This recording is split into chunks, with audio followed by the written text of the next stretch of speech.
BoodleBobs Bedtime Stories. Don't forget to subscribe.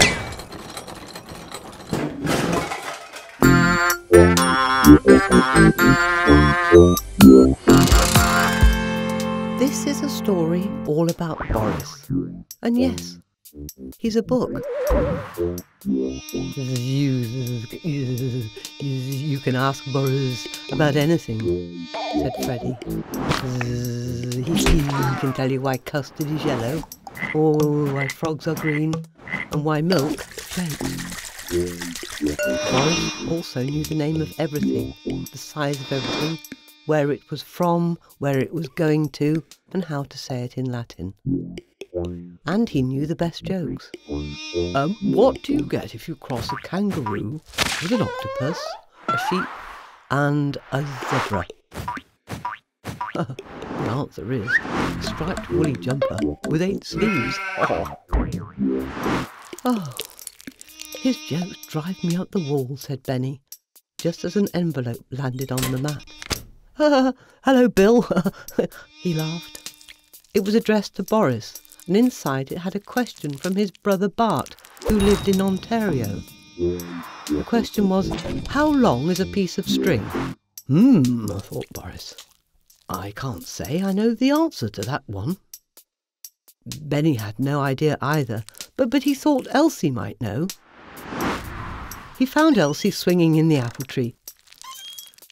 Do you know how long a piece of string is? Benny sat patiently while Elsie thought about it.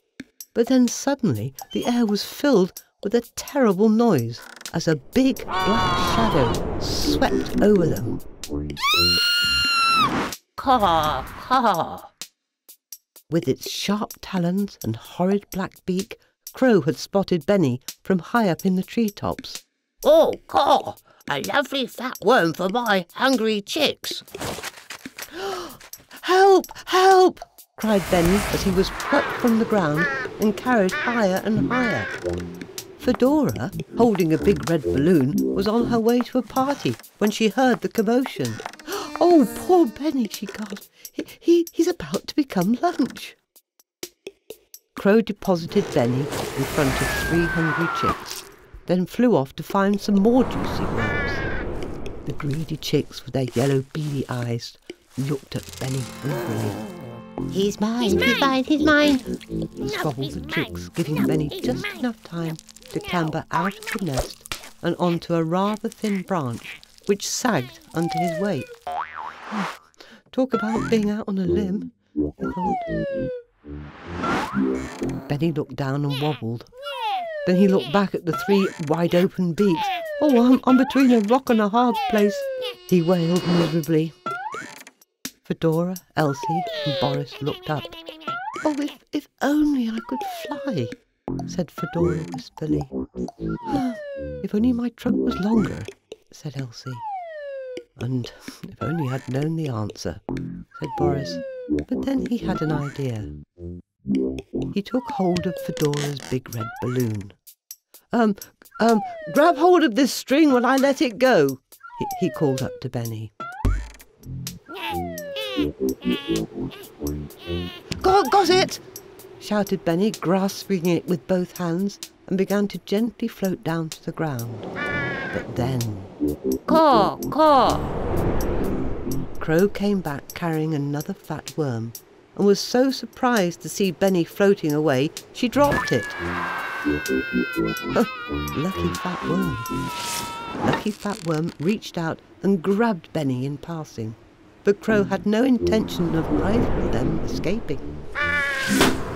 She burst the balloon with her horrid black beak, and both Benny and Lucky Fat Worm hurtled headlong.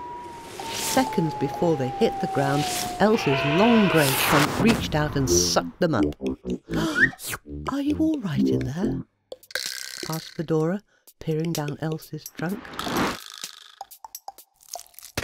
Oh, yes, we're fine, grinned Benny, emerging. What an adventure!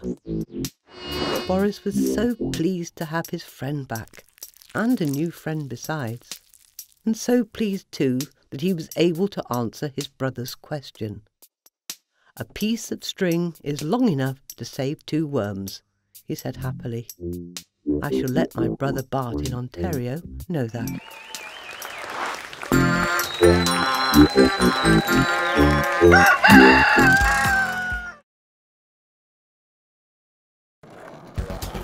The 80s, the time of roller disco, cassette tapes and Space Invaders. Rubik's Cubes vexed and the children's series Chorlton and the Wheelies delighted as cult. So did Jamie and the Magic Torch. Out of this genius came the BoodleBobs, also penned by Jo Kemp. But there was a problem. Viewed as competition to the Mr. Men, these stories were optioned, gagged and benched by men in grey suits. 2 decades later, Jo was persuaded to relaunch and again they were snapped up. But this time by men in even darker grey suits, where over-sanitation and decision by committee saw them back in the slammer. Now it's their time. Free from fat cats and creative constraint, this set of original stories will be told, written and narrated by Jo herself. I am not an elephant. And animated in true freestyle by her son and mentor Luke. The first 5 episodes are complete.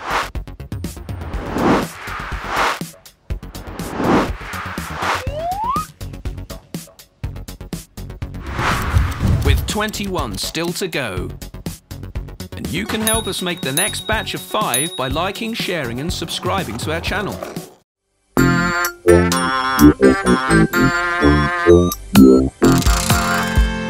This is a story all about Dorothy. And yes, she's a donut. Dorothy loved dancing. She knew the names of all the dances. The waltz, the tango, the foxtrot. She even knew the monster mash and the jive. But she was a terrible dancer. It was because of her shape, and her shoes, and she couldn't change her shape, and she certainly wasn't going to change her shoes. Ooh, I love to dance, she sang as she tripped and crashed around. I think you should give up dancing, said Ivy. You're so bad at it. Everyone gasped. Everyone knew that Dorothy was a terrible dancer, but it wasn't right to say so. You know, to hurt her feelings like that. Maybe you should, have a few lessons, volunteered Tina quickly. You know, polish up your act. Oh, that would be wonderful, beamed Dorothy, and did a kind of pirouette. The next morning, there was a large notice pinned to the door. Free dancing lessons. Quick, step inside. Or was it? Quick step inside. Anyway, Dorothy burst in excitedly, was confronted by her classmates, all identical in their tutus and their shoes. We're the housemaids, They chorused and tittered. And I'm a donut, replied Dorothy. A dancing donut. Look! And she proceeded to bounce and kick and jive. She swerved and tripped, sprang and skipped, until she was completely exhausted. Breathless and flushed with excitement, she waited for the thunderous applause. But then there was none. Just a terrible silence, until everyone started to cry. Everyone had been squashed, bashed, bruised or broken by Dorothy's dreadful dancing. we came here to dance, not be flattened by an elephant.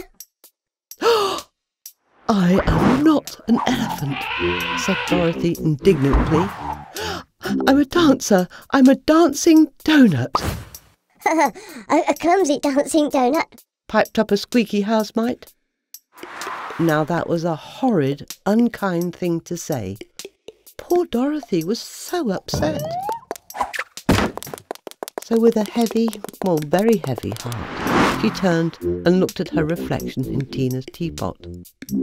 It didn't help that the teapot made her look even wider than she was. About 3 times wider and 3 times shorter. Oh, you're right, said Dorothy. I'm just a big clumsy donut, and I'll never be able to dance. How about a nice cup of tea just now? Putting her arms around Dorothy. Well, that is as far as she could reach. Dorothy shook her head. I just want to dance, she said. But they're right. I'd make such a mess of it. Well, what you need is a dancing partner, said Tina. Yeah, but who would want to dance with me? Replied Dorothy. How about me? Said Roger, sidling into the kitchen. In his quest for the limelight, he'd look such a star next to Dorothy. He twirled his moustache and set both eyebrows jiving. Dorothy couldn't resist. You, she said, going weak at the knees. Yoo-hoo! She quickly recovered and grabbed him. Poor Roger. From somewhere the music started. Or was it just in her head? And in a cloud of sugar dust, she whirled and swirled and glided. They danced the waltz, the tango, then the foxtrot, and into the time warp, to finally the moonwalk, just as the moon came up. Roger got squashed and bashed and bruised. He got shoved and pushed and elbowed. Oh, I could dance forever, exclaimed Dorothy, going into a spin. Faster and faster she pirouetted, until finally she had liftoff. Meet me on cloud 9, she flirted, as she spiralled out of the window. No chance, muttered Roger, feeling his bruises. You can keep the limelight, he called after her as he vamoosed up the path, in completely the other direction.